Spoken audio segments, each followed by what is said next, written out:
നടൻ ദിലീപ് കുറ്റക്കാരനാണെന്ന് തെളിഞ്ഞു കഴിഞ്ഞാൽ എന്തായിരിക്കും? 376D എന്ന ഗ്രേവർ ഒഫൻസ് വരുമ്പോൾ ലൈഫ് ഇംപ്രിസൺമെന്റ് വരെ വരാൻ ചാൻസ് ഉള്ള ഒരു കുറ്റകൃത്യമാണത്.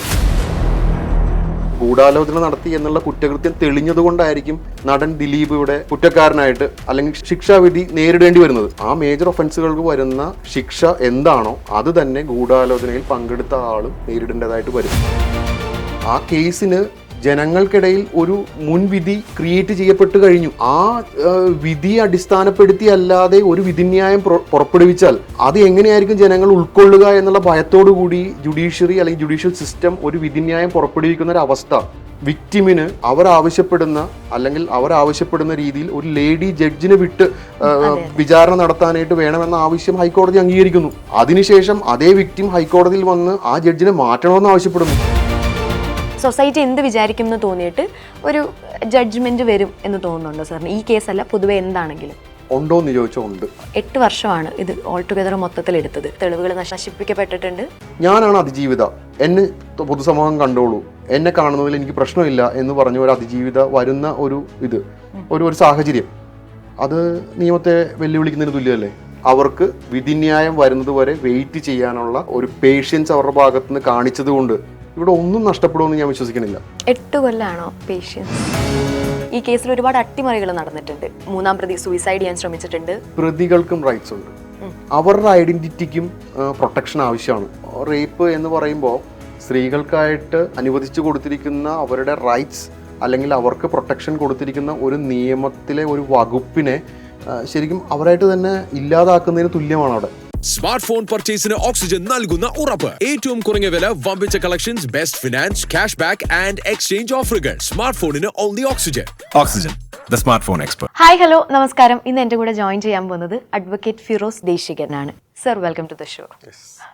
ഓക്കെ, അപ്പോൾ സാറിൻ്റെ ഒരു ബിസി ഷെഡ്യൂളിൻ്റെ ഇടയ്ക്ക് നമ്മൾ കുറച്ച് ലോ റിലേറ്റഡ് കുറച്ച് കാര്യങ്ങൾ ഞങ്ങൾക്ക് അറിയാൻ വേണ്ടി നമ്മുടെ പ്രേക്ഷകർക്ക് അതിനെക്കുറിച്ച് കുറച്ചൊരു ഇൻഫർമേഷൻസ് പ്രൊവൈഡ് ചെയ്യാൻ വേണ്ടിയാണ് നമ്മൾ ഇന്ന് സാറിനെ ഇവിടെ ഗസ്റ്റായിട്ട് നമ്മൾ ഇൻവൈറ്റ് ചെയ്തത്.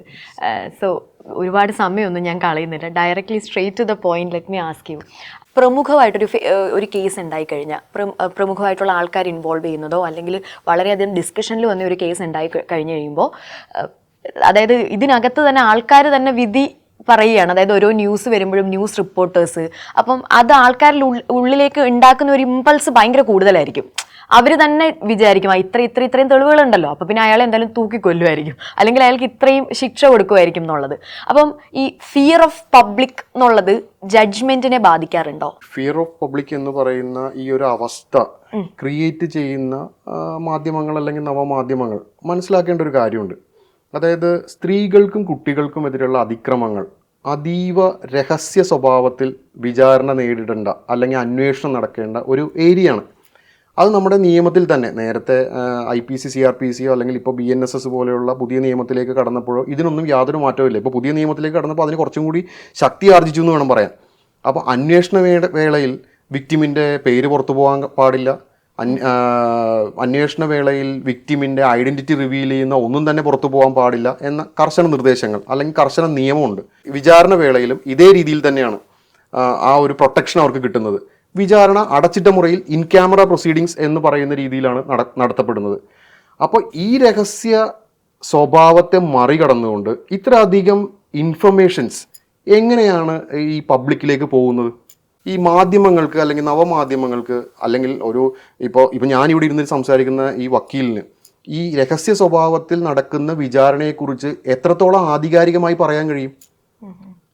അത് മനസ്സിലാക്കാതെ പോകുന്നതാണ് പബ്ലിക് ഫിയർ കൂടാനുള്ള ഒരു കാര്യം. ഈ ചാനലുകൾ അല്ലെങ്കിൽ ഈ പറഞ്ഞ മാധ്യമങ്ങളിൽ നടക്കുന്ന ഈ ചർച്ചകളും അതിനെക്കുറിച്ച് പറയുന്ന കാര്യങ്ങളുമെല്ലാം വിശ്വാസത്തിലെടുക്കാൻ പബ്ലിക് കാണിക്കുന്ന ഒരു ധൈര്യം അല്ലെങ്കിൽ അവർ ആ വിശ്വാസത്തിലെടുക്കുന്ന ഒരു സാഹചര്യം ഉണ്ടല്ലോ, അത് ഈ ഒരു കാര്യം കൂടി ഒന്ന് കൂട്ടി വായിക്കണം. രഹസ്യ സ്വഭാവമുള്ള കേസിൻ്റെ ഇത്രയധികം വിവരങ്ങൾ പുറത്തു വരുന്നു, നിയമം അവിടെ ലംഘിക്കപ്പെട്ടിരിക്കുന്നു, വിക്ടിമിന് എന്ത് പ്രൊട്ടക്ഷനാണ് ഇവിടെ കിട്ടുന്നത്?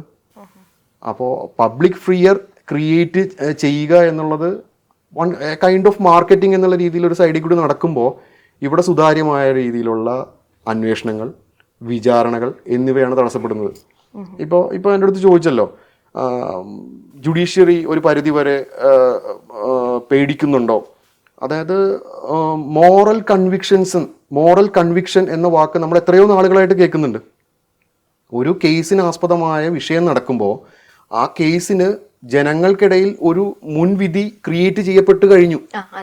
ആ വിധിയെ അടിസ്ഥാനപ്പെടുത്തി അല്ലാതെ ഒരു വിധിന്യായം പുറപ്പെടുവിച്ചാൽ അത് എങ്ങനെയായിരിക്കും ജനങ്ങൾ ഉൾക്കൊള്ളുക എന്നുള്ള ഭയത്തോടു കൂടി ജുഡീഷ്യറി അല്ലെങ്കിൽ ജുഡീഷ്യൽ സിസ്റ്റം ഒരു വിധിന്യായം പുറപ്പെടുവിക്കുന്ന ഒരു അവസ്ഥ, അതല്ലേ ഭീകരമായിട്ടുള്ള ഒരു അവസ്ഥ. ആ ഭീകരാവസ്ഥ ഇല്ലാതാക്കാനായിട്ട് നിയമം കൊണ്ട് ഒരുപാട് കാര്യങ്ങൾ ചെയ്തു വെച്ചിട്ടുണ്ടെങ്കിലും അതിന് കഴിയുന്നില്ല. അതായത് ജുഡീഷ്യൽ സിസ്റ്റത്തിനേക്കാളും എത്തിക്കലായിട്ട് ആൾക്കാർ ചിന്തിച്ചിട്ടാണ്, അതെ, മോറലായിട്ട് ചിന്തിച്ചിട്ടാണ് പറയുന്നത്, മോറലായിട്ട് ചിന്തിച്ചിട്ടാണ് പ്രവർത്തിക്കേണ്ടി വരുന്നത്. അത് ഇല്ലാതെ ചെയ്യുന്ന വിധിന്യായങ്ങൾ നമ്മൾ ഈ കഴിഞ്ഞ രണ്ട് വർഷത്തെ കാലഘട്ടം എടുത്ത് നോക്കിയാൽ നമുക്ക് കാണാൻ കഴിയും. ഞാൻ ആദ്യം പറഞ്ഞുകൊടുത്തേക്ക് ഞാൻ വീണ്ടും തിരിച്ചു പോവുകയാണ്. ആവറേജ് 2000 കേസുകൾ രജിസ്റ്റർ ചെയ്യുന്ന റേപ്പ് അല്ലെങ്കിൽ പോക്സോ കേസുകൾ ആവറേജ് 1500-2000 കേസുകൾ രജിസ്റ്റർ ചെയ്യുന്ന കേരളം എന്ന് പറയുന്ന നമ്മുടെ സംസ്ഥാനത്തിൽ 1 കേസ് 2 കേസ് മാത്രമാണ് ഇത്തരത്തിലുള്ള ചർച്ച ചെയ്യപ്പെടുന്ന കേസുകൾ. ബാക്കിയുള്ള കേസുകൾക്ക് എന്തുകൊണ്ട് ഈ ചർച്ച ഉണ്ടാവുന്നില്ല? അവർക്ക് ന്യായം കിട്ടുന്നുണ്ടോ ഇല്ലയോ അന്വേഷിക്കുന്നില്ലല്ലോ. അവർക്ക് മാധ്യമ വിചാരണ നടത്തിയില്ലെങ്കിൽ അല്ലെങ്കിൽ പൊതുസമൂഹത്തിൽ ഇത്തരത്തിലൊരു ഫിയർ ക്രിയേറ്റ് ചെയ്തിട്ടില്ലെങ്കിൽ അവർക്ക് ന്യായമായിട്ടുള്ളൊരു വിധി വിക്ടിംസിന് കിട്ടില്ല എന്നാണോ മനസ്സിലാക്കുന്നത്? അല്ലല്ലോ. അവിടെയും വിധി നടക്കുന്നുണ്ട്, വിചാരണ നടക്കുന്നുണ്ട്, സുതാര്യമായ രീതിയിൽ വിധിന്യായങ്ങൾ പുറപ്പെടുവിക്കുന്നുണ്ട്. കൺവിക്ഷൻ റേറ്റും നമ്മുടെ അത്ര മോശമൊന്നുമല്ല. അതായത് വളരെ ചെറിയൊരു അനുപാതത്തിലുള്ള കേസുകളിൽ മാത്രമാണ് പ്രതികൾ രക്ഷപ്പെട്ടു പോകുന്നത് അല്ലെങ്കിൽ പ്രതികളെ അക്യൂറ്റ് ചെയ്തു പോകുന്നത്. കൂടുതൽ പെർസെൻറ്റേജ് ഓഫ് കൺവിക്ഷൻസ് ആണ് വരുന്നത്. അപ്പോൾ ജുഡീഷ്യൽ സിസ്റ്റം വൃത്തിയായി പ്രവർത്തിക്കാൻ ഇത്തരത്തിലുള്ള പബ്ലിക് ഫിയർ ക്രിയേറ്റ് ചെയ്യുകയോ അല്ലെങ്കിൽ ഒരു മാധ്യമ വിചാരണ അല്ലെങ്കിൽ ഒരു സോഷ്യൽ മീഡിയ വിചാരണ നടത്തണം എന്ന് നിർബന്ധമൊന്നുമില്ല. അത് വ്യക്തമായ വ്യക്തിപരമായ അല്ലെങ്കിൽ താല്പര്യങ്ങൾക്ക് വേണ്ടി നടന്നു പോകുന്ന ഒരു കാര്യമാണ്. അതിലകപ്പെടാതിരിക്കുക. നമ്മൾ പ്രമുഖമായ കേസ് എന്ന് പറഞ്ഞു കഴിഞ്ഞപ്പോൾ തന്നെ ഡിസംബർ 8-ാം തീയതി ആക്ടർ ദിലീപ് പ്രതിപ്പട്ടികയിൽ വന്ന കേസിൻ്റെ വിചാരണയുടെ അന്തിമ തീരുമാനം നമുക്കറിയാൻ പറ്റും. അപ്പോൾ നമ്മൾ ഈ നേരത്തെ പറഞ്ഞതുപോലെ ഒരുപാട് പബ്ലിക് ഒപ്പീനിയൻസും മോറൽ കാര്യങ്ങളും ഒക്കെ ആയിട്ട് ഡിസ്കസ് ചെയ്ത് നിൽക്കുന്ന ഒരു കേസാണ്. 8 വർഷം എടുത്തു നമ്മൾ അന്തിമ വിധിയിലേക്ക് എത്തുമ്പോൾ. അപ്പോൾ പൊതുവേ ഒരു സെയിങ് ഉണ്ടല്ലോ, justice delayed is justice denied എന്ന്. സാറിന് അങ്ങനെ തോന്നുന്നുണ്ടോ? എങ്ങനെ പറയാൻ കഴിയും? ആ കേസ് 2017 രജിസ്റ്റർ ചെയ്തതിന് ശേഷം അതിൻ്റെ ഒരു ലിറ്റിഗേഷൻ പ്രോസസ്സ് കൂടി കണക്കിലെടുക്കേണ്ടതുണ്ട്. വിക്ടിം ഹൈക്കോടതിയെ സമീപിക്കുന്നു, പ്രതി ഹൈക്കോടതിയെ സമീപിക്കുന്നു, കേരള സർക്കാർ സുപ്രീം കോടതിയെ സമീപിക്കുന്നു. ഇതിനെല്ലാം വിധിന്യായങ്ങൾ വരുന്നു, ഡയറക്ഷൻസ് വരുന്നു. ഈ ഡയറക്ഷൻസ് അനുസരിച്ച് പല രീതിയിലും ഈ കേസിൻ്റെ അന്വേഷണത്തിലും വിചാരണയ്ക്കും കാലതാമസങ്ങൾ നേരിടേണ്ടി വരുന്നു എന്നുള്ള കാര്യങ്ങൾ കൂടി പരിഗണിക്കണ്ടേ? അതായത് നമ്മൾ ഈ പറഞ്ഞ ഒരു പബ്ലിക് അറ്റൻഷൻ കിട്ടിയ ഒരു കേസിൽ പ്രോസിക്യൂഷൻ സർക്കാർ കുറച്ചും കൂടി വിജിലൻ്റായി. അവർ ഒരു തരത്തിലും പാളീച്ചകൾ സംഭവിക്കാതിരിക്കാൻ വിജിലൻ്റായി നിന്നുകൊണ്ട് തന്നെ ഹൈക്കോടതിയും സുപ്രീം കോടതിയൊക്കെ സമീപിക്കാനായിട്ട് തയ്യാറായി. ഞാൻ ഈ പറഞ്ഞ ആദ്യം ചോദിച്ച 2000 കേസുകളിൽ എന്താ ഹൈക്കോടതി പോവാത്തെ, എന്താ സുപ്രീം കോടതി പോവാത്തെ? ഈ കേസിൽ ഈ പ്രമുഖർ ഉൾപ്പെട്ട കേസിൽ വിക്ടിമിന്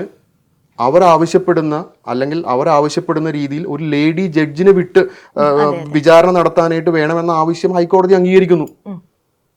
അതിനുശേഷം അതേ വിക്ടിം ഹൈക്കോടതിയിൽ വന്ന് ആ ജഡ്ജിനെ മാറ്റണമെന്ന് ആവശ്യപ്പെടുന്നു. അപ്പോൾ ഈ ഒരു കോൺഫ്ലിക്റ്റ് ഓഫ് ഇൻട്രസ്റ്റ് ഒക്കെ ഇവിടെ നടക്കുന്നുണ്ട്. ഞാൻ ഈ പറഞ്ഞ 2000 കേസിൽ അവിടെയും വിക്ടിംസ് തന്നെയാണ്. അവർക്ക് ഹൈക്കോടതി വരാൻ കഴിയാഞ്ഞിട്ടോ സുപ്രീം കോടതി പോകാൻ കഴിയാഞ്ഞിട്ടോ അല്ല, വിചാരണ അതിൻ്റെതായ രീതിയിൽ നടക്കുന്നു. അപ്പോൾ ഇവിടെ ഒരു സ്പെഷ്യാലിറ്റി ഒരു കേസിന് കിട്ടുമ്പോൾ മാത്രം സെപ്പറേറ്റ് പ്രൊസീജിയേഴ്സും സെപ്പറേറ്റ് കാര്യങ്ങളും എന്നുള്ള രീതി മാറ്റേണ്ടത് വളരെ അനിവാര്യമായ ഒരു അവസ്ഥയാണ്.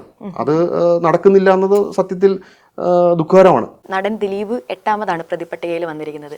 അപ്പോൾ ഒരുപാട് സെഷൻസ് അതിനകത്തുണ്ട്, ഗൂഢാലോചന, അങ്ങനെ ഒരുപാട് സെഷൻസ് ഉണ്ട്. അപ്പോൾ ഈ 8ാമത്തെ പ്രതിപ്പട്ടികയിൽ വന്ന ആളും 1ാമത്തെ പ്രതിപ്പട്ടികയിൽ നിൽക്കുന്ന ആളും ഇവർ രണ്ടും ഈക്വലി ഇൻവോൾവ് ആണ് ഇതിനകത്ത്. അപ്പോൾ ഈ ഒരു ഡിഫറൻസ് വന്നത് എന്തുകൊണ്ടാണ്? അതായത് ഒരു ആക്ട് കമ്മിറ്റ് ചെയ്യുമ്പോൾ ഒരു കേസ് സംഭവിക്കുകയാണ്, ഒരു റേപ്പ് പോലെയുള്ള ഒരു കേസ് സംഭവിക്കുമ്പോൾ ആ ആക്ടിൽ നേരിട്ട് ഇൻവോൾവ് ചെയ്ത ആൾക്കാരെ ആദ്യ പ്രതിപ്പട്ടികയിൽ ഉൾപ്പെടുത്തിക്കൊണ്ടാണ് അന്വേഷണം സ്റ്റാർട്ട് ചെയ്യുന്നത്. ആ അന്വേഷണത്തിൻ്റെ തുടരന്വേഷണ വേളകളിലാണ് ഇതിനകത്ത് ആരൊക്കെ കൂടുതൽ ഇൻവോൾവ് ആയിട്ടുണ്ട്, അവരുടെയൊക്കെ റോൾ എന്തായിരുന്നു, അവരൊക്കെ എത്തരത്തിൽ ഈ കേസിൽ ഇൻവോൾവ് ചെയ്തിട്ടുണ്ടെന്നുള്ള കാര്യങ്ങളൊക്കെ അന്വേഷണത്തിൻ്റെ ഭാഗമായിട്ട് വരുന്നത് അങ്ങനെയാണ് പിന്നീടുള്ള പ്രതികൾ ഈ പ്രതിപ്പട്ടികയിലേക്ക് വരുന്നതും. അപ്പോൾ ഈ 1-ാം പ്രതിയും 8-ാം പ്രതിയും തമ്മിലുള്ള ഒരു അകലം അല്ലെങ്കിൽ അവർ തമ്മിലുള്ള ഡിഫറൻസ് എന്ന് ചോദിച്ചാൽ, 1-ാം പ്രതിക്കെതിരെ വന്നിരിക്കുന്ന അലിഗേഷൻ എന്ന് പറഞ്ഞാൽ purely he had committed the offence. അയാൾ ആ കുറ്റകൃത്യത്തിൽ നേരിട്ട് ഉൾപ്പെട്ടിട്ടുണ്ട്, കുറ്റകൃത്യം ചെയ്തു എന്നുള്ളതാണ് അലിഗേഷൻ. ചെയ്തു എന്ന് ഞാൻ പറയില്ല, അലിഗേഷൻ. 8-ാം പ്രതി അതിന് ഒത്താശ ചെയ്തു കൊടുത്തു അല്ലെങ്കിൽ ആ ഗൂഢാലോചനയിൽ പങ്കെടുത്തു എന്നുള്ളത് കൊണ്ട് 120B IPC എന്ന വകുപ്പ് ചേർത്താണ് ആ പർട്ടിക്കുലർ വ്യക്തിയെ പ്രതിപ്പട്ടികയിലേക്ക് കൊണ്ടുവരുന്നത്.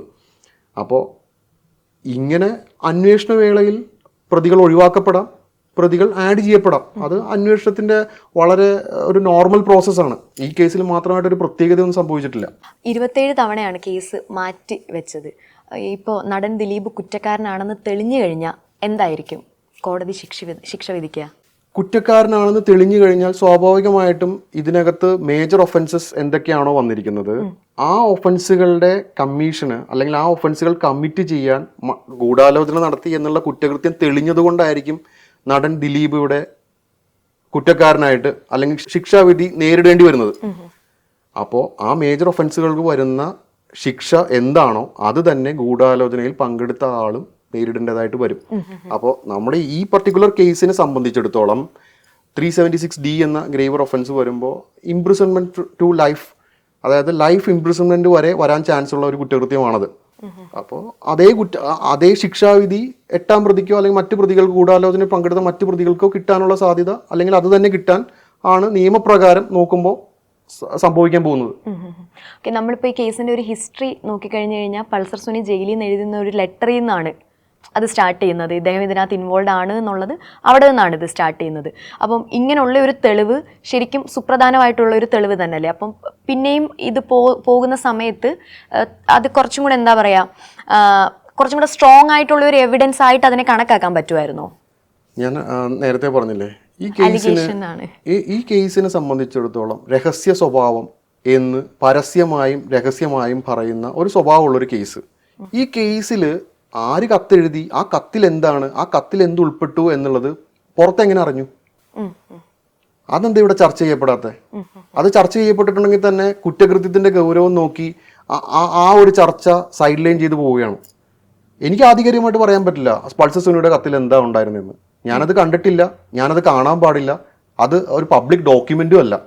അന്വേഷണത്തിന്റെ രഹസ്യ സ്വഭാവമുള്ള ഒരു അന്വേഷണത്തിന്റെ ഒരു വളരെ സുപ്രധാനപ്പെട്ട ഒരു രേഖ മാത്രമാണ്. ആ രേഖയിൽ എന്താണ് പറഞ്ഞിരുന്നതെന്നുള്ളത് നമുക്ക് ഡിസംബർ 8-ാം തീയതി അറിയാം. അതുവരെ ദിലീപ് പ്രതിയാണ്, കുറ്റക്കാരനാണ്, അല്ലെങ്കിൽ പൾസർ സുനി കുറ്റക്കാരനാണ് ഒന്നും പറയാൻ നമുക്ക് കഴിയില്ല. അവരെല്ലാം കുറ്റാരോപിതരാണ്. ഡിസംബർ 8-ാം തീയതി വിധിന്യായം പറയുന്നത് വരെ ഇവരെല്ലാം കുറ്റാരോപിതരാണ്. കുറ്റാരോപിതനാണ്. നമ്മൾക്ക് വിധിക്കാൻ പറ്റില്ല ആരെന്താന്നുള്ളത്. 8-ാം തീയതി അറിയാൻ പറ്റത്തുള്ളൂ. ഇപ്പൊ ഈ പറഞ്ഞതുപോലെ നമ്മൾ പ്രതി എന്ന് ആരോപിക്കപ്പെട്ട ഒരാൾ പ്രതിയല്ല എന്ന് തെളിഞ്ഞു കഴിഞ്ഞാൽ പിന്നെ എന്താ, അയാൾ ഇത്രയും കാലം അയാൾ ഹൂഎവർ ഇറ്റ് ഇസ് അയാൾ പൊക്കോണ്ടിരുന്നത് അയാൾ സഫർ ചെയ്തു ഇത്രയും കാലം എന്നുള്ളത്. അപ്പൊ അയാൾക്ക് ലീഗലി എന്തെങ്കിലും പിന്നെ ചെയ്യാൻ പറ്റുമോ? അയാൾ ഇത്രയും കാലം അയാൾ സഫർ ചെയ്തതിന് അയാൾക്ക് ചെയ്യാൻ കഴിയുന്നത് മലീഷ്യസ് പ്രോസിക്യൂഷന് അയാൾക്ക് നിയമ നടപടികൾ സ്വീകരിക്കാമെന്നതാണ്. ഒരു പ്രതി കുറ്റക്കാരനല്ല എന്ന് തെളിഞ്ഞാൽ അയാൾക്ക് ചെയ്യാൻ കഴിയുന്ന അടുത്ത ഒരു നിയമപരമായിട്ടുള്ളൊരു സ്റ്റെപ്പ്. പക്ഷേ അവിടെയും ഈ പറഞ്ഞ പോലെ ഈ പറയുന്ന ആ പർട്ടിക്കുലർ വ്യക്തി ഇപ്പൊ വിക്ടിമിനെ പോലെ തന്നെ അയാൾ കുറ്റക്കാരനെല്ലാം തെളിഞ്ഞാൽ അയാൾ ഒരു വിക്ടിമായിട്ട് മാറുകയാണല്ലോ. അപ്പോ ഈ അതിജീവിതയാണെങ്കിലും കുറ്റാരോപിതൻ എന്ന് മുദ്രകുത്തി വിചാരണയുടെ എല്ലാ പ്രോസസ്സും കഴിഞ്ഞ് വിക്ടിമായിട്ട് മാറുന്ന ഒരാളും അനുഭവിച്ചു പോകുന്ന മെന്റൽ ട്രോമയിൽ നിന്ന് അവർക്ക് യാതൊരു റിലീഫും കിട്ടില്ല. ഇപ്പോൾ നിയമപരമായിട്ട് അവർക്ക് മലീഷ്യസ് പ്രോസിക്യൂഷന് കള്ളക്കേസിൽ കുടുക്കി എന്നെ ഉപദ്രവിച്ചതിന് നിയമപരമായിട്ടുള്ള നടപടികൾ സ്വീകരിക്കാമെന്നല്ലാതെ അതിൻ്റെ അപ്പുറത്തേക്ക് ആ മെന്റൽ ട്രോമയെ കവർ ചെയ്യാനായിട്ട് അവർക്ക് യാതൊരുവിധ ഒരു സഹായവും ഇല്ല എന്നുള്ളതാണ് നിയമത്തിൻ്റെ ഒരു പാർട്ട്. നമ്മൾ നേരത്തെ സംസാരിച്ചിരുന്നല്ലോ ഈ കേസിൽ അതിജീവിത ഒരു ലേഡി ജഡ്ജിനെ ഇത് ഷെയർ ചെയ്യാൻ വേണ്ടി ആവശ്യപ്പെട്ട സമയത്ത്, കേസിൻ്റെ സമയത്ത് നമ്മളത് പ്രൊവൈഡ് ചെയ്തിരുന്നു എന്ന് പറഞ്ഞിരുന്നല്ലോ. അപ്പോൾ എന്നിട്ട് നേരത്തെ സാർ പറഞ്ഞിരുന്നു എത്ര പേരാണിത് പുറത്തേക്ക് കൊണ്ടുവരിക, പിന്നെ അത് ഹയർ കോർട്ടിലേക്ക് അപേക്ഷ കൊടുത്ത് പോകാൻ അത്രയും ഫൈറ്റ് ചെയ്ത് നിൽക്കുന്ന ആൾക്കാർ എത്ര പേരാണ് എന്ന് പറയുന്നത്. അതുപോലെ തന്നെ ഇതിനകത്ത് വരുന്ന ഒരു മെൻ്റൽ ട്രോമയുണ്ട്. നമ്മൾ ഓരോ പ്രൊസീജിയറിലൂടെ ലോ പ്രൊസീജിയേഴ്സിലൂടെ പോകുമ്പോഴും ഇത് നമ്മൾ ഓരോ സ്ഥലത്ത് ചെന്ന് പറയുമ്പോൾ ചിലപ്പോൾ നമ്മൾ മറക്കാൻ ആഗ്രഹിച്ച കാര്യമായിരിക്കും നമ്മൾ പിന്നെയും അത് ഓർത്ത് സംസാരിക്കുക. അതൊരു മെൻ്റൽ ട്രോമ തന്നെയാണ്. അപ്പോൾ അതൊന്ന് മിനിമൈസ് ചെയ്യാനെന്നോണം കോർട്ടിപ്പം ഒരുപാട് സൗകര്യങ്ങൾ കൊടുക്കുന്നുണ്ട് അതിജീവിതകൾക്ക്. അപ്പോൾ അതിൻ്റെ ഒരു ഇമ്പാക്റ്റ് എത്രത്തോളം ഉണ്ടാവും എന്നാണ് സാറിന് തോന്നുന്നത്? അതായത് നമ്മൾ മനസ്സിലാക്കേണ്ട ഒരു കാര്യം, ആൻഡ് പ്രൊവൈഡഡ് ദാറ്റ് അതിൻ്റെ കൂടെ തന്നെ ഇപ്പം പൈസ ഇല്ലാത്ത ഒരു കുട്ടിക്ക് ഇങ്ങനെ ഒരു കാര്യം വന്നു കഴിഞ്ഞാൽ സാർ തന്നെ നേരത്തെ പറഞ്ഞിരുന്നു എല്ലാവരെയും ഒരേപോലെ ട്രീറ്റ് ചെയ്യണം എന്നുള്ളത്. അപ്പോൾ കയ്യിൽ അത്ര സാമ്പത്തിക ഭദ്രതയില്ലാത്ത ഒരു കുട്ടിയാണെന്നുണ്ടെങ്കിൽ അതിനും ഈ പ്രിവിലേജുകളൊക്കെ തന്നെ അതിനും കിട്ടേണ്ടതല്ലേ? അതായത് നേരത്തെ നിയമസഹായം അതിജീവിതകൾക്ക് മാത്രം, അല്ലെങ്കിൽ ഈ പറഞ്ഞ പോലെ കേസിലെ വാദികൾക്ക് മാത്രമാണ് പ്രോസിക്യൂഷൻ്റെ സഹായം. പ്രോസിക്യൂഷൻ അന്വേഷണം നടത്തുന്നു, അതിനുശേഷം അവർക്ക് വേണ്ടിയിട്ടുള്ള പ്രോസിക്യൂട്ടേഴ്സ്, ഗവൺമെൻറ് നിയമിച്ച വക്കീൽ അതിനുവേണ്ടി വിചാരണ നടത്തുന്നു എന്നുള്ളതുപോലെ പ്രതികൾക്കും ഇപ്പോൾ അത്തരത്തിലുള്ള ഡിഫൻസ് കൗൺസിലിനെ സർക്കാർ കൊടുക്കുന്നുണ്ട്. അപ്പോൾ ജുഡീഷ്യൽ സിസ്റ്റത്തിന് ഒരുപാട് മാറ്റങ്ങൾ ഇവിടെ സംഭവിച്ചിട്ടുണ്ട്. അപ്പോൾ നേരത്തെ ചോദിച്ച എൻ്റെ അടുത്തൊരു കാര്യം, ഈ വിചാരണ നടക്കുമ്പോൾ ഇവർ അനുഭവിക്കുന്ന അതിജീവിതകൾ അനുഭവിക്കുന്ന ഒരു ട്രോമയെ മിനിമൈസ് ചെയ്യാനായിട്ട് ഇപ്പോൾ ഈ കേസിൻ്റെ തന്നെ ഇതെടുക്കുകയാണെന്നുണ്ടെങ്കിൽ അതിജീവിതം എന്തുകൊണ്ടാണ് വീണ്ടും ഹൈക്കോടതി സമീപിച്ച് ജഡ്ജിനെ മാറ്റണം എന്ന് പറഞ്ഞത്? അവിടെ അതിജീവിത ജഡ്ജിൻ്റെ ഭാഗത്തുനിന്ന് വളരെ മോശമായിട്ടുള്ള രീതിയിലുള്ള പ്രതികരണങ്ങൾ, ചോദ്യം ചെയ്യലുകൾ ഒക്കെ നേരിടേണ്ടി വന്നതുകൊണ്ട് ജഡ്ജിനെ മാറ്റണം എന്നുള്ള ആവശ്യമായിരുന്നു എന്നാണ് ഞാൻ മനസ്സിലാക്കുന്നത്. അതും ഞാൻ മാധ്യമങ്ങളിലൂടെ മനസ്സിലാക്കുന്ന കാര്യം ഞാൻ പറയുന്നത്. അപ്പോൾ ഒരു ജഡ്ജ് എന്ന് പറയുമ്പോൾ ഒരു മോഡറേറ്ററുടെ ഒരു റോള് കൂടി അവിടെ ഉണ്ട്. പ്രജുഡ്യൂസ്ഡ് ആയിട്ടല്ല ഒരു വിധിന്യായം പുറപ്പെടുവിക്കുന്ന ഒരു ജുഡീഷ്യൽ സിസ്റ്റത്തിലെ ഒരു ജഡ്ജ് ഒരു കേസ് കേൾക്കുന്നത്. പ്രോസിക്യൂഷനും ഡിഫൻസിനും തുല്യ അവകാശങ്ങളാണ് അവിടെ. അവരുടെ തുല്യ അവകാശങ്ങൾ വേണ്ട വിധത്തിൽ ഇവർക്ക് രണ്ടുപേർക്കും കിട്ടുന്നുണ്ടെന്ന് ഉറപ്പ് വരുത്തിക്കൊണ്ടാണ് ഒരു ജഡ്ജ് ഒരു കേസ് കേൾക്കുന്നത്. അപ്പോൾ എത്രത്തോളം പൊതുജനങ്ങൾ കണ്ടിട്ടുണ്ടെന്ന് എനിക്കറിയില്ല. വളരെ ധിക്കാരത്തോടു കൂടി വളരെയധികം അഗ്രസീവായി കോടതിയിൽ നിന്ന് കേസ് പറയുന്ന വിക്ടിംസ് ഉണ്ട്. അതായത് ഒരു കേസിൻ്റെ സ്വഭാവം അനുസരിച്ചിട്ട് ഒരു അതിജീവിത ഒരു ഇൻ ക്യാമറ പ്രൊസീഡിങ്സ് നടക്കുമ്പോൾ കർട്ടനിട്ട അല്ലെങ്കിൽ പ്രതിഭാഗം വക്കീലിന് ഉൾപ്പെടെ കാണാൻ പറ്റാത്ത രീതിയിലുള്ള ഒരു സ്ക്രീൻ ക്രിയേറ്റ് ചെയ്തിട്ടാണ് അവരവിടെ നിർത്തുന്നത്. അവരെ കാണാൻ കഴിയുന്നത് പ്രോസിക്യൂട്ടർക്കും ജഡ്ജിനും മാത്രമാണ്. ഇവർ ചോദിക്കുന്ന ആദ്യത്തെ ചീഫ് എക്സാമിനേഷൻ എന്ന് പറയുന്ന പ്രൊസീജിയറിൽ ഈ പറയുന്ന അതിജീവിത പറയുന്ന കാര്യങ്ങൾ നോട്ട് ഡൗൺ ചെയ്ത് കഴിഞ്ഞതിന് ശേഷം പ്രതിയുടെ അവസരമാണ് ക്രോസ് എക്സാമിനേഷൻ ചെയ്യാൻ. ഈ ക്രോസ് എക്സാമിനേഷൻ ചെയ്യുന്ന രീതിയിൽ ക്രോസ് എക്സാമിനേഷൻ ചെയ്യുന്ന ഡിഫൻസ് കൗൺസിലിനെ ചോദ്യം ചെയ്യുന്ന രീതിയിൽ പ്രതികരിക്കുന്ന എത്രയോ വിക്ടിംസ് ഉണ്ട്. ആ സമയത്ത് ജഡ്ജ് ഇടപെടും. നിങ്ങൾ ചോദിക്കുന്ന ചോദ്യത്തിന് ഉത്തരം പറഞ്ഞാൽ മതി എന്ന് പറയും. അതൊരിക്കലും വിക്ടിമിനെ അടിച്ചമർത്താൻ ശ്രമിക്കുന്നതല്ല. കോടതിയുടെ വിചാരണ നടപടികൾ സുതാര്യമായി നടക്കണ്ടേ? അപ്പൊ അത്തരത്തിലുള്ള ഇടപെടലുകൾ ഒരു ജഡ്ജിന്റെ ഭാഗത്ത് ഉണ്ടാകുമ്പോൾ അത് വിക്ടിം എഗെയിൻസ്റ്റും ഇതേ അവസ്ഥ തന്നെ ഡിഫൻസ് കൗൺസിലും ഉണ്ടാവും. ഡിഫൻസ് കൗൺസിൽ ചോദിക്കുന്ന ചോദ്യങ്ങൾ അത് ചോദിക്കാൻ പറ്റില്ല എന്ന് പറയും. ഈ ചോദ്യങ്ങൾ ഇവിടെ വേണ്ട എന്ന് പറയും. അത് റിലവൻ്റ് അല്ല എന്ന് പറയും. റിലവൻസി തീരുമാനിക്കുന്നത് പ്രതിഭാഗം വക്കീലാണെന്ന് പറഞ്ഞ് ജഡ്ജായിട്ട് തർക്കങ്ങളുണ്ടാവും.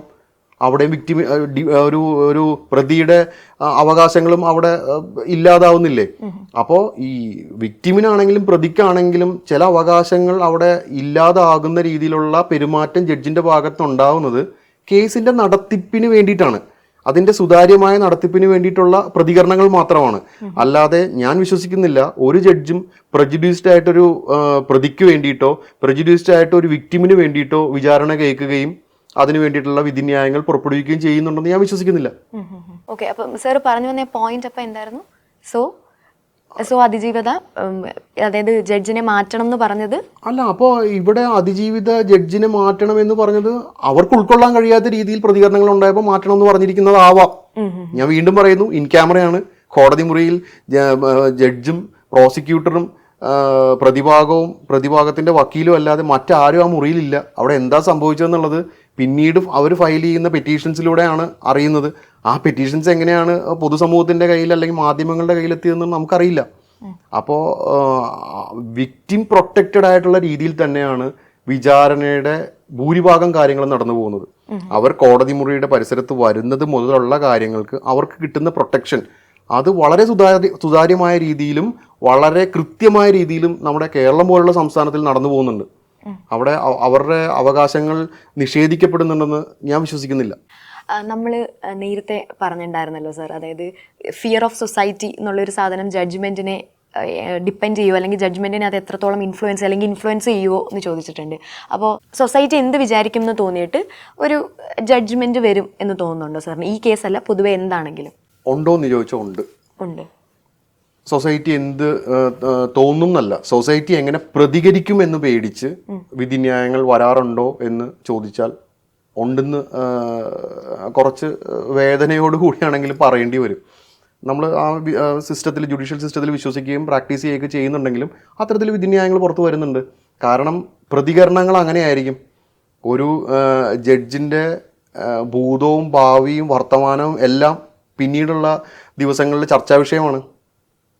ഈ പറയുന്ന ഏത് കുടുംബത്തിൽ ജനിച്ചു, ഏതായിരുന്നു വളർന്നു വരുന്ന സാഹചര്യം, മാതാപിതാക്കൾ എന്തായിരുന്നു, അവരെന്തൊക്കെ ചെയ്തിരുന്നു, അവർക്ക് എന്തെങ്കിലും രാഷ്ട്രീയ ബന്ധങ്ങളുണ്ടായിരുന്നു, വേറെന്തെങ്കിലും തരത്തിലുള്ള ഭർത്താവ് എന്ത് ചെയ്യുന്നു, അദ്ദേഹത്തിന് എന്തെങ്കിലും വേറെ ബിസിനസ് ഉണ്ടോ, ജോലിയുണ്ടോ, അങ്ങനെ ആ ജുഡീഷ്യറി സംവിധാനത്തിൽ നിൽക്കുന്ന ജഡ്ജിൻ്റെ ഭൂതവും ഭാവിയും വർത്തമാനവും എല്ലാം കീറി മുറിച്ച് പരിശോധിക്കുന്ന രീതിയിലുള്ള ചർച്ചകളും വിഷയങ്ങളും ആയിരിക്കും പിന്നീടുള്ള ദിവസങ്ങളിൽ നടക്കുന്നത്.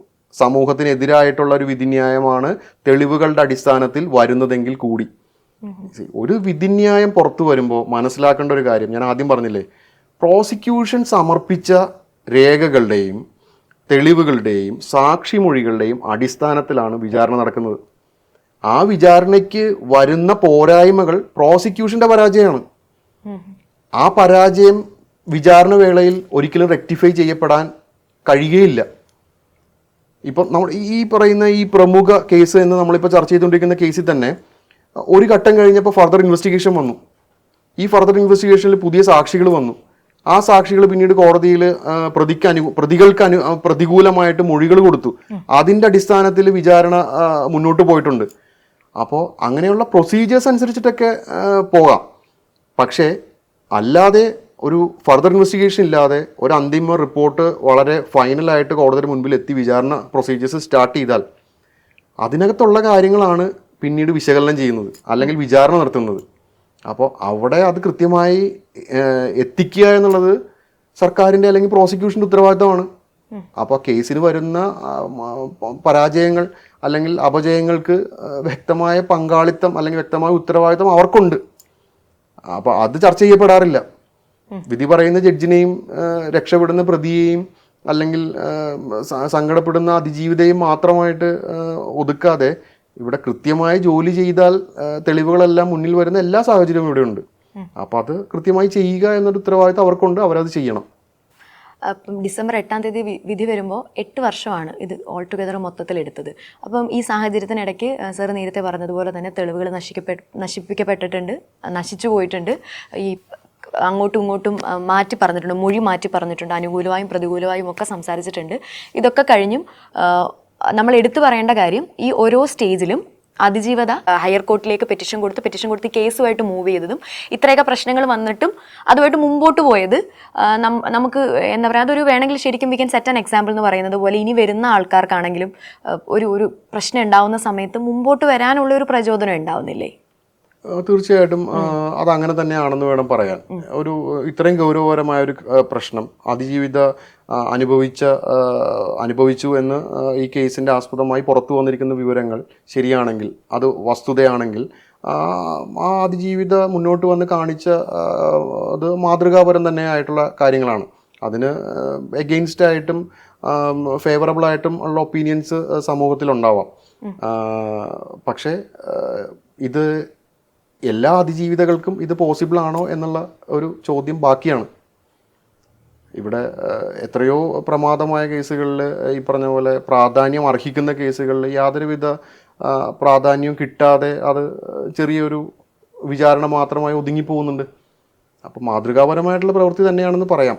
പക്ഷെ അപ്പോഴും നിയമത്തെയുള്ള വെല്ലുവിളികൾ നമുക്ക് അംഗീകരിച്ചു കൊടുക്കാൻ പറ്റുന്നതല്ല. അതാരാണെങ്കിലും, പ്രതിയാണെങ്കിലും അതിജീവിതയാണെങ്കിലും.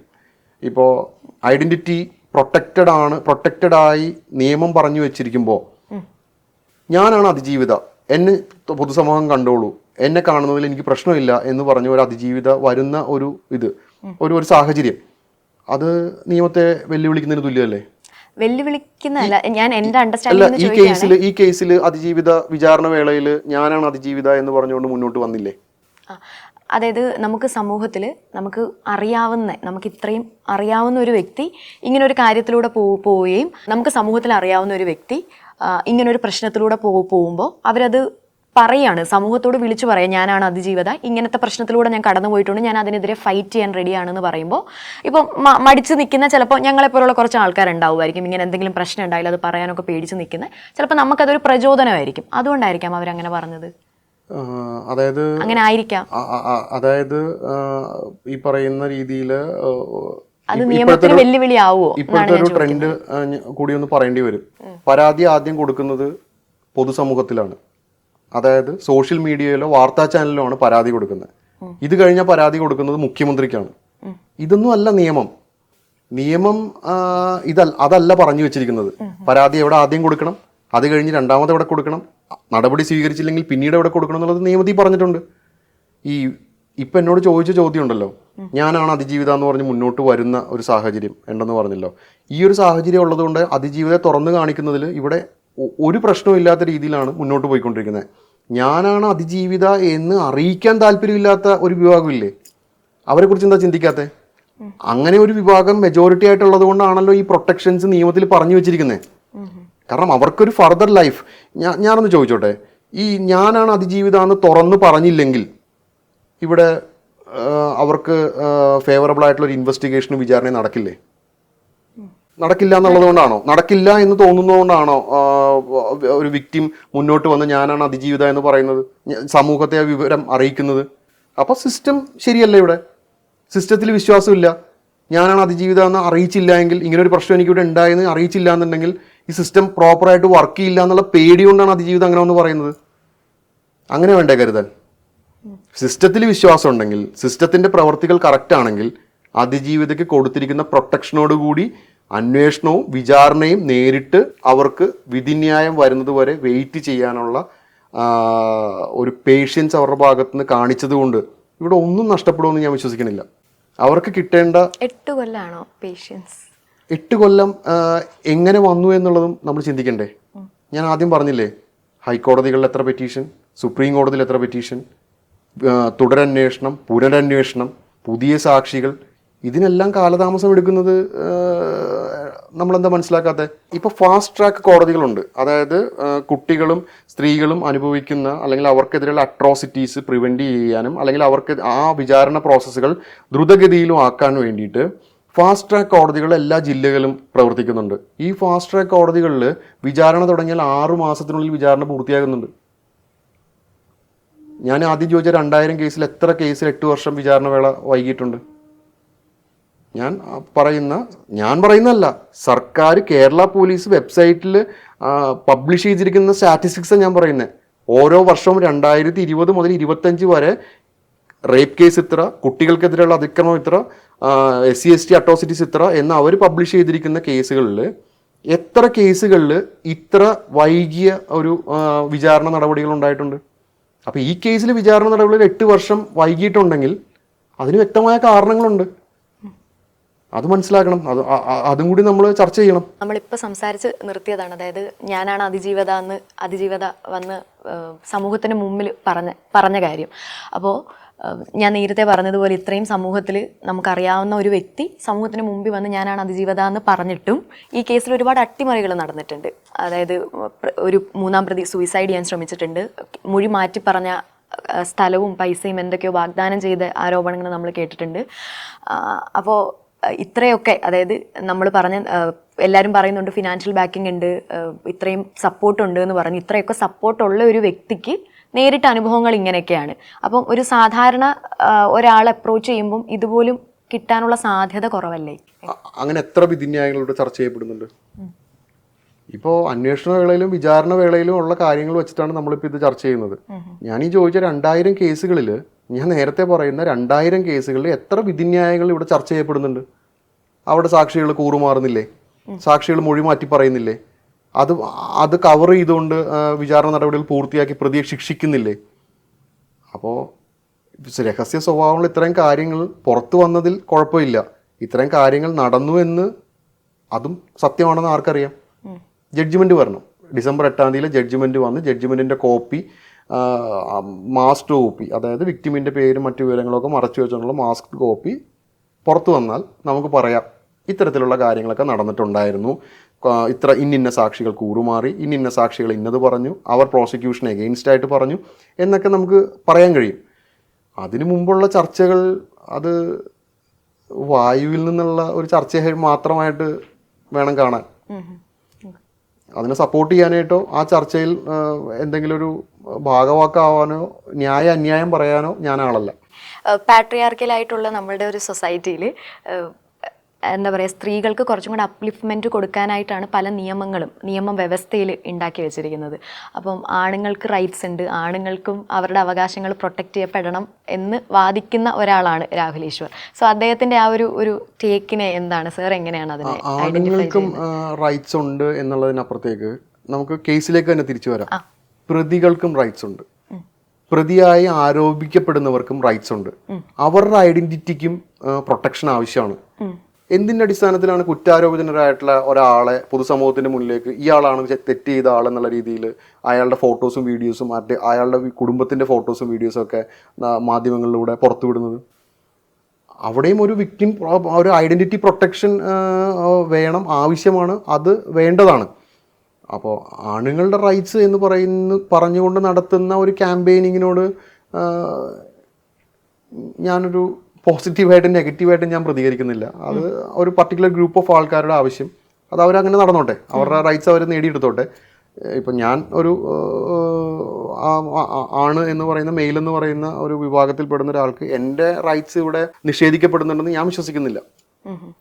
അതുപോലെ സാർ, ഇപ്പം ഈ കാര്യം പറഞ്ഞപ്പോൾ ഞാൻ ഓർത്തു, പൊതുവേ നമ്മൾ കേൾക്കുന്ന അല്ലെങ്കിൽ സോഷ്യൽ മീഡിയയിലൊക്കെ എപ്പോഴും ഡിസ്കഷൻ വരുന്ന ഒരു കാര്യം, ഇപ്പം രണ്ടുപേരും തമ്മിൽ സ്നേഹത്തിലാവുന്നു, അവർ ചിലപ്പോൾ ലിവിങ് ഇൻ ആവുന്നു, അല്ലെങ്കിൽ അല്ലാതെ ആ ഒരു റിലേഷൻഷിപ്പ് മുമ്പോട്ട് കൊണ്ടുപോയിട്ട് ഏതെങ്കിലും ഒരു പോയിന്റിൽ അവർ തമ്മിലൊരു പ്രശ്നം ഉണ്ടാവുകയും ആ പെൺകുട്ടി അതിൽ നിന്ന് പിന്മാറി എന്നെ പീഡിപ്പിച്ചു എന്ന് പറഞ്ഞ് കേസ് ഫയൽ ചെയ്യാണ്. അപ്പം ഇങ്ങനെയുള്ള ഈ ഒരു കാര്യത്തിനെ നിയമവ്യവസ്ഥയിൽ എങ്ങനെ ഇതിനെ ഡീൽ ചെയ്യാൻ പറ്റും? സുപ്രീം കോടതി ആവർത്തിച്ച് പറയുന്നുണ്ടല്ലോ, കൺസെഷൽ ഒരു മെത്തേഡിൽ നടക്കുന്ന ഒരു ബന്ധങ്ങൾക്ക് പിന്നീട് അതിന് സെക്ഷലി കളേർഡ് ആയിട്ടുള്ള റിമാർക്സ് വെച്ച് അല്ലെങ്കിൽ ഈ പറഞ്ഞ റേപ്പ് പോലുള്ള അലിഗേഷൻ വെച്ചുള്ള കേസുകൾ അത് നിലനിൽക്കാത്തതാണ് എന്ന് ആവർത്തിച്ച് പറഞ്ഞിട്ടുണ്ട്. സുപ്രീം കോടതിയും എല്ലാ ഹൈക്കോടതികളും ആവർത്തിച്ച് പറഞ്ഞുകൊണ്ടിരിക്കുകയാണ്. അപ്പോൾ ബന്ധം വഷളാവുമ്പോൾ റേപ്പ് എന്ന് പറയുമ്പോൾ സ്ത്രീകൾക്കായിട്ട് അനുവദിച്ചു കൊടുത്തിരിക്കുന്ന അവരുടെ റൈറ്റ്സ് അല്ലെങ്കിൽ അവർക്ക് പ്രൊട്ടക്ഷൻ കൊടുത്തിരിക്കുന്ന ഒരു നിയമത്തിലെ ഒരു വകുപ്പിനെ ശരിക്കും അവരായിട്ട് തന്നെ ഇല്ലാതാക്കുന്നതിന് തുല്യമാണ് അവിടെ. കാരണം ഞാൻ പറയുന്നതുകൊണ്ട് എനിക്ക് ബുദ്ധിമുട്ടുണ്ട്. എത്ര റേപ്പ് കേസുകളുണ്ട് ജെന്യുവിനായിട്ട്? നോർത്ത് ഇന്ത്യയിലൊക്കെ നമ്മൾ കേൾക്കുന്ന ചില സംഭവങ്ങൾ വെച്ച് നോക്കുമ്പോൾ കേരളത്തിൽ എത്ര റേപ്പ് കേസുകൾ ജെന്യുവിനായിട്ട് രജിസ്റ്റർ ചെയ്യപ്പെട്ടിട്ടുണ്ടെന്നുള്ളത് ചർച്ച ചെയ്യേണ്ട കാര്യമാണ്. നമ്മൾ കേൾക്കുന്നുണ്ട് വളരെ ക്രൂരമായിട്ടുള്ള വളരെ മൃഗീയമായിട്ടുള്ള പല കേസുകളും രജിസ്റ്റർ ചെയ്യുന്നുണ്ട് കേരളത്തിന് പുറത്തുള്ള സംസ്ഥാനങ്ങളിൽ. ഇവിടെ അത്തരത്തിൽ കേസുകൾ എന്തെങ്കിലും രജിസ്റ്റർ ചെയ്തൊന്നും ഒരു മാധ്യമം റിപ്പോർട്ട് ചെയ്ത് ഞാൻ കണ്ടിട്ടില്ല. വളരെ വിരളം 1% ഉണ്ടാവാം. ബാക്കിയുള്ളത് നിയമത്തെ മിസ്യൂസ് ചെയ്യുന്നു. ആ മിസ്യൂസ് ചെയ്യപ്പെടുമ്പോൾ അവകാശങ്ങൾ കിട്ടേണ്ട അതിജീവിതകൾ അവിടെ ഇല്ലാതാവുകയാണ് ശരിക്കും ചെയ്യുന്നത്. ഒരു വിഭാഗത്തിൻ്റെ നിയമത്തെ മിസ്യൂസ് ചെയ്യുന്നത് കൊണ്ടുള്ള പ്രവൃത്തി കൊണ്ട് അത് ശരിക്കും അതിൻ്റെ ആനുകൂല്യങ്ങൾ കിട്ടേണ്ട അതിജീവിതകൾ അവിടെ അവരും ആ ഗണത്തിലേക്ക് പട്ടികയിലേക്ക് ചേർക്കപ്പെടുന്നു. അതാണ് അതുകൊണ്ട് സംഭവിച്ചുകൊണ്ടിരിക്കുന്ന ഒരു അവസ്ഥ. ഓക്കെ സർ, രാഹുൽ മാങ്കൂട്ടത്തിൻ്റെ കാര്യത്തിലേക്ക് നമ്മൾ എത്തിക്കഴിഞ്ഞ് കഴിഞ്ഞാൽ MLA പദവിയിലിരിക്കുന്ന ഒരാൾ ഇത്തരത്തിലൊരു നമ്മൾ ഈ പറഞ്ഞ കാര്യത്തിൻ്റെ ഭാഗമാകുമ്പോൾ എന്താ ജുഡീഷ്യൽ സിസ്റ്റത്തിൽ അല്ലെങ്കിൽ എന്താണ് ചെയ്യാൻ പറ്റുക? അതായത് MLA പദവിയിലിരിക്കുന്ന ആളാണ്, അപ്പോൾ അയാൾ പദവിയിൽ നിന്ന് മാറണം, അതായത് പദവി ദുരുപയോഗം ചെയ്തു, എന്തൊക്കെ കാര്യങ്ങളായിരിക്കും അതിനകത്ത് കവർ ചെയ്യുക? അതായത് ആദ്യത്തെ MLA അല്ല, നമ്മൾ കുറച്ച് നാൾ മുമ്പും കുറേ MLA-മാർക്കെതിരെ ഇത്തരത്തിലെ ആരോപണങ്ങൾ വന്നത് നമ്മൾ കണ്ടു. അപ്പോൾ അവരെല്ലാം ആ നിയമത്തിൻ്റെ വഴിയിലൂടെ പോയി ജാമ്യം എടുത്ത് കേസിനെ നിയമപരമായി നേരിടും എന്ന് പറഞ്ഞ് നിലനിൽക്കുന്ന MLA-മാരുണ്ട്. അപ്പോൾ കേസിൻ്റെ സ്വഭാവം മാറുന്നതനുസരിച്ചിട്ട് MLA-മാർക്ക് മാറ്റങ്ങളൊന്നും വരേണ്ട കാര്യമില്ല. ഒന്നില്ലെങ്കിൽ മോറലി നോക്കുന്ന ഒരു സമൂഹമാണ് നമ്മുടെയെങ്കിൽ ഇത്തരത്തിൽ കേസിൽപ്പെട്ട ഒരു MLA-യും പൊതുസമൂഹത്തിൽ സോഷ്യൽ വർക്ക് ചെയ്യാൻ അല്ലെങ്കിൽ ഈ പറഞ്ഞ പോലെ രാഷ്ട്രീയ പ്രവർത്തനത്തിനായിട്ട് നിർത്താൻ ഒരു പാർട്ടികളും അനുവദിക്കരുത്. അത് കുറച്ച് പേരെ അനുവദിക്കുക, കുറച്ച് പേർക്കെതിരെ ചോദ്യം ചെയ്യുക എന്നുള്ള പ്രൊസീജിയർ തന്നെ തെറ്റാണ്. പിന്നെ MLA ആയിരുന്നുകൊണ്ട് ഒരാൾ ഇത്തരത്തിലുള്ള കുറ്റകൃത്യങ്ങളിൽ ഏർപ്പെടുന്നതും അയാൾ MLA അല്ലാത്ത കാലഘട്ടത്തിൽ എന്തെങ്കിലും ചെയ്തതിനെ അയാൾ MLA ആയിരിക്കുന്ന കാലഘട്ടത്തിൽ പൊക്കിക്കൊണ്ടുവരുന്നതും എല്ലാം വ്യത്യസ്തമായ ഒരു പാരാമീറ്റേഴ്സിൽ വേണം നമ്മൾ അതൊക്കെ പരിശോധിക്കാനായിട്ട്. അപ്പോൾ ഞാൻ സോഷ്യൽ മീഡിയയിൽ ഏതോ ഒരു ചാനലിൽ ഞാൻ കണ്ടത് ആ പരാതിയുടെ പകർപ്പ് സ്ക്രോൾ ചെയ്തുകൊണ്ടിരിക്കുക. എങ്ങനെ ഇത് സംഭവിക്കുന്നു? ആ പരാതിയുടെ പകർപ്പ് എങ്ങനെ പുറത്തുപോയി? വിക്ടിം കൊടുത്തോ? അല്ലെങ്കിൽ വിക്ടിം സോഷ്യൽ മീഡിയയിലാണോ പബ്ലിഷ് ചെയ്തത്? എവിടെ? വിക്ടിം പ്രൊട്ടക്ഷനെ കാറ്റിൽ പറത്തുന്ന രീതിയിലാണ് പരാതി സോഷ്യൽ മീഡിയയിൽ ചർച്ച ചെയ്യുകയാണ്. പിന്നെ പ്രതിക്ക് ഇതുകൊണ്ടുണ്ടാകുന്ന ദോഷങ്ങൾ ഞാൻ പറയട്ടെ. പ്രതിക്ക് ആവശ്യമായ പ്രിക്കോഷൻസ് എടുക്കാം, പ്രതിക്ക് ആവശ്യമായ രീതിയിൽ തെളിവുകൾ നശിപ്പിക്കാം, പ്രതിക്ക് ആവശ്യമായ രീതികളിൽ സാഹചര്യങ്ങളും കാര്യങ്ങളൊക്കെ വളച്ചൊടിക്കാം. ഇങ്ങനെ എല്ലാ ആനുകൂല്യങ്ങളും പ്രതിക്ക് കിട്ടുകയാണ്. ഇത്തരത്തിൽ സോഷ്യൽ മീഡിയയിൽ പരാതി കൊടുക്കുമ്പോഴും ഈ പരാതി സോഷ്യൽ മീഡിയയിൽ പരസ്യമായി ചർച്ച ചെയ്യപ്പെടുമ്പോഴും ഇവിടെ വിക്ടിമിന് നഷ്ടവും പ്രതിക്ക് ലാഭവുമാണ് ഉണ്ടാവുന്നത്. അത് ഇന്ന് ഉണ്ടായൊരു സംഭവമല്ല, ഇത് കുറച്ച് നാളുകളായിട്ടുള്ളൊരു ട്രെൻഡാണിത്. ഇത് ഈ നമ്മൾ ഈ നേരത്തെ ചർച്ച ചെയ്യപ്പെട്ട പ്രമുഖരുടെ അല്ലെങ്കിൽ സിനിമാ മേഖലയിലുണ്ടായ കേസിൻ്റെ ഒരു സാഹചര്യത്തിൽ തന്നെ ഒരു കമ്മിറ്റി രൂപീകരിക്കപ്പെട്ടു, ഹേമ കമ്മിറ്റി രൂപീകരിക്കപ്പെട്ടു. ഈ ഹേമ കമ്മിറ്റി റിപ്പോർട്ടിനെ ചൊല്ലി ആ സമയത്ത് വന്ന വിക്ടിംസിൻ്റെ കാര്യങ്ങൾ ചർച്ച ചെയ്യുക, ഇന്ന ആൾക്കാർ പരാതി കൊടുത്തു എന്ന് ചർച്ച ചെയ്യുക. എന്നിട്ട് എന്ത് സംഭവിച്ചു? ആ കമ്മിറ്റിക്ക് എന്ത് സംഭവിച്ചു? ആ കമ്മിറ്റിയുടെ മുമ്പ് കൊടുത്ത പരാതികൾക്ക് എന്ത് സംഭവിച്ചു? ഇവിടെ വിക്ടിം അനോണിമസ് ആയിട്ട് നിന്നുകൊണ്ട് പരാതി കൊടുക്കാനും അതിനെ നേരിടാനും തയ്യാറായിട്ടുള്ളവർ മുൻപോട്ട് വരുന്നില്ല. കാരണം എൻ്റെ പേര് റിവീൽ ചെയ്യപ്പെടും, ഞാനിവിടെ എക്സ്പോസ് ചെയ്യപ്പെടും, ഞാൻ ഒരു ചർച്ചാ വിഷയമായിട്ട് മാറും, എൻ്റെ ഇന്നത്തെ സോഷ്യൽ സ്റ്റാറ്റസും എൻ്റെ കുടുംബവും തകർന്നു പോകും എന്ന് പേടിയുള്ള ആൾക്കാരാണ് മുന്നോട്ട് വരാത്തത്. വളരെ അപൂർവമായിട്ട് കുറച്ച് ആൾക്കാരുണ്ട്, എനിക്കെന്ത് സംഭവിച്ചാലും കുഴപ്പമില്ല, ഞാനിത് തുറന്ന് കാണിക്കും. ആ തുറന്ന് കാണിക്കലുകൊണ്ട് ഇപ്പുറത്ത് സംഭവിക്കുന്നത് വരാനുള്ള ഒരു 99 പേര് പേടിച്ച് പുറകോട്ട് പോവുകയാണ്. അവർക്ക് പൊതുസമൂഹത്തിൽ എക്സ്പോസ്ഡ് ആവാൻ താല്പര്യമില്ല. അതുപോലെ തന്നെ എന്തെങ്കിലും ഒരു കേസ് വരുന്ന സമയത്ത് ചിലപ്പോൾ കോടതിയിൽ എത്തുമ്പോഴായിരിക്കാം ജുഡീഷ്യൽ സിസ്റ്റത്തിൻ്റെ അല്ലെങ്കിൽ ജുഡീഷ്യറിയുടെ കണ്ണിൽ മതിയായ തെളിവുകൾ ഉണ്ടാവില്ല. അപ്പോൾ ചിലപ്പം ആ പ്രതിയെ വെറുതെ വിടാം, അല്ലെങ്കിൽ പ്രതിക്ക് ചെറിയ ശിക്ഷ അല്ലെങ്കിൽ ആ കയ്യിലുള്ള തെളിവ് എന്താണോ അതിനനുസരിച്ചുള്ള ശിക്ഷയായിരിക്കാം വിധിക്കുക. പക്ഷേ പബ്ലിക് പ്രൊട്ടസ്റ്റ് എന്ന് പറയുന്ന ഒരു സാധനം ഭയങ്കരമായിട്ടുണ്ടാവും. തൂക്കിക്കൊല്ലുക, അതായത് ക്യാപിറ്റൽ പണിഷ്മെൻറ്റ് പോലത്തെ കാര്യങ്ങളൊക്കെ അത് അങ്ങനെയൊക്കെ ശിക്ഷ വിധിക്കണമെന്നുണ്ടെങ്കിൽ അത് അത്ര എക്സ്ട്രീം ആയിരിക്കണം. ബട്ട് നമ്മുടെ സിസ്റ്റത്തിൽ അത് ചെയ്യത്തില്ല. ഓക്കെ, സോ അങ്ങനെ ആ ഒരു പബ്ലിക് ഒരു ഭയങ്കര ഒരു പ്രൊട്ടസ്റ്റ് ഉണ്ടാവുമല്ലോ പൊതുവെ. അതായത് ഇത് ഉണ്ടാവുന്നതിൻ്റെ ഭാഗം എന്ന് പറഞ്ഞാൽ നമ്മൾ കണ്ടുകൊണ്ടിരിക്കുന്ന ന്യൂസാണ്, ഇത്രയും തെളിവുണ്ട്, ഇന്ന കാര്യങ്ങളുണ്ട്, ഇനി ശിക്ഷ വിധിച്ചാൽ മതി എന്ന് പറഞ്ഞായിരിക്കും നമ്മൾ പ്രതീക്ഷിച്ച് നിൽക്കുന്നത്. ഈ നേരത്തെ നമ്മൾ ചർച്ച ചെയ്ത കേസ് ഉണ്ടല്ലോ, നടി ആക്രമിക്കപ്പെട്ട കേസ്, ഇതിൽ തൂക്കിക്കൊല്ലാൻ വിധിക്കണം എന്ന് പ്രൊട്ടസ്റ്റ് നടത്തിയ അത് കഴിയുമോ? കഴിയില്ല. കാരണം ആ കേസിൽ ബന്ധപ്പെട്ട് നിന്നിരിക്കുന്ന വകുപ്പുകൾ പറയുന്ന മാക്സിമം പണിഷ്മെന്റേ കൊടുക്കാൻ കഴിയും. ആ വകുപ്പുകൾ മനസ്സിലാക്കിയെടുത്തോളം മാക്സിമം കൊടുക്കാവുന്ന പണിഷ്മെന്റ് എന്ന് പറയുന്നത് ലൈഫ് ഇംപ്രിസൺമെന്റ് ആണ്.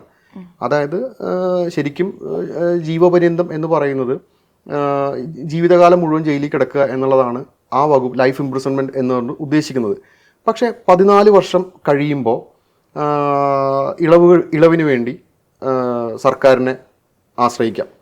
അത്തരത്തിൽ ഒരു ഇളവാണ് നമ്മൾ കഴിഞ്ഞ ഒരു കൊല്ലത്തിനിടയ്ക്ക് ഒരു ഭാസ്കര കാർണവർ കൊലക്കേസിലെ പ്രതി ശിക്ഷ ഇളവിന് വേണ്ടി ഗവൺമെൻറ്റിനെ സമീപിച്ച് ശിക്ഷ ഇളവ് കൊടുക്കുന്ന ഒരു സാഹചര്യം നമ്മൾ കണ്ടു. അപ്പോൾ ഓരോ കേസുകൾക്കും അല്ലെങ്കിൽ ഓരോ വകുപ്പുകൾക്കും പറഞ്ഞിട്ടുള്ള നിയമത്തിൽ പറഞ്ഞിട്ടുള്ള ശിക്ഷാവിധിയെ മാക്സിമം പണിഷ്മെൻ്റ് ആയിട്ട് അതിനകത്ത് കൊടുക്കാൻ കഴിയും. പബ്ലിക് പ്രൊട്ടസ്റ്റ് ചെയ്യുന്ന രീതിയിൽ ശിക്ഷ വിധിക്കാൻ നമ്മുടെ നീതിന്യായ വ്യവസ്ഥ അനുവദിക്കുന്നില്ല. പിന്നെ പബ്ലിക് പ്രൊട്ടസ്റ്റ് നടത്തുമ്പോൾ നിയമം കൂടി മനസ്സിലാക്കി പ്രൊട്ടസ്റ്റ് നടത്തിയാൽ കുറച്ചുകൂടി നല്ലതായിരിക്കും. ഓക്കെ സാർ, അപ്പോൾ എന്തായാലും thank you so much for talking with us. കുറേ അതായത് നമുക്ക് ബേസിക്കലി കുറേ കാര്യങ്ങളൊക്കെ നമ്മൾ അൺഅവെയർ ആണ് ചില കാര്യങ്ങൾ. അപ്പോൾ നമ്മളിങ്ങനെ അവിടുന്ന് ഇവിടുന്ന് കേൾക്കുന്ന കുറേ സ്ക്രാച്ചസ് ആയിട്ടുള്ള സാധനങ്ങൾ ജോയിൻ ചെയ്തായിരിക്കും നമ്മളൊരു ഇൻഫർമേഷൻ കയ്യിലെടുത്ത് നമ്മൾ വെച്ചിട്ടുണ്ടാവും. അപ്പം അതിനെക്കുറിച്ച് കുറച്ചും കൂടെ ഡീറ്റെയിൽ ആയിട്ട് നമുക്കൊരു ഐഡിയ തന്നതിൽ thank you so much sir, and all the best. Yes, thank you. Smartphone പർച്ചേസിന് ഓക്സിജൻ നൽകുന്ന ഉറപ്പ്. ഏറ്റവും കുറഞ്ഞ വില, വമ്പിച്ച collections, best finance, cash back and exchange ഓഫറുകൾ. സ്മാർട്ട് ഫോണിന് only oxygen. Oxygen, the smartphone expert.